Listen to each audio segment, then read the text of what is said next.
దొంగలు పోయారు కాబట్టి మనం రక్షింపబడ్డాం. అది గుడివాడ అంతా గుడివాడే ప్రత్యేకంగా చెప్పవసరంలా, అంతా బాగానే ఉంది. కొడాలని ఓడిపోవడం కారణం ఏంటి? బూతులు తిట్టేవాడు ఎవరన్నా ఒప్పుకుంటారా? మీ నాన్న మీ అమ్మ ఎవరన్నా బూతులు తిడితే నువ్వు ఒప్పుకుంటావా? తిరగబడవా?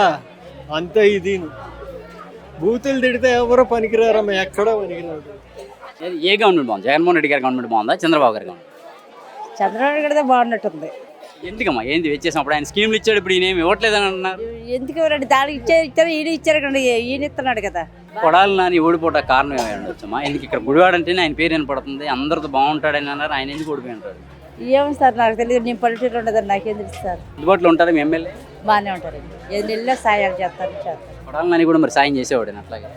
ఏం చేశారండి కొడాలని? రోడ్లు ఎలాగుండేవి కొడాలని? మా ఎమ్మెల్యే అప్పుడు ఎమ్మెల్యే మన నందివడమల ఎమ్మెల్యే ఏం చేశారు? రోడ్లు అసలు బాగుండేవి కాదు. ఈయన వచ్చినాక మా రోడ్లు బాగుంటాయి. ప్రధానంగా రోడ్లునా ఇంకేమైనా సమస్య ఉంది? అన్ని సమస్యలు బాగా చేసేవాడండి, ఈయన ఇప్పుడు బాగా చేస్తున్నారు. గవర్నమెంట్ బాగుందా, లాస్ట్ గవర్నమెంట్? ఏ గవర్నమెంట్ బాగానే ఉందండి, పరిపాలన అదంతా బాగుంది. వెనుగల రాము గారు అన్న, మరి పవన్ కళ్యాణ్ అన్న అంతా బాగా చేస్తున్నారు, బాగుందండి. గుడివాడ అప్పుడు బాగుందా, ఇప్పుడు బాగుంది? ఇప్పుడే బాగుందండి. కొడాలి నాని అందుబాటులో ఉండేవాళ్ళ, రాము గారు అందుబాటులో? రాము గారు అన్నే అందుబాటులో ఉన్నారు, కొడాలి నాని అన్న అందుబాటులో లేరు అప్పుడు. ఇప్పుడైతే వెనుగల రాము అన్న బాగా చూసుకుంటున్నారు. అందుబాటులో ఉన్నప్పుడు నాని ఎందుకు ఓడిపోయాడమ్మా?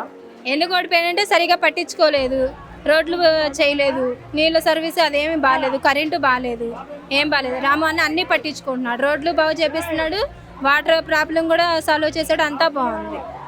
రాము అన్నే బాగా చేస్తున్నాడు.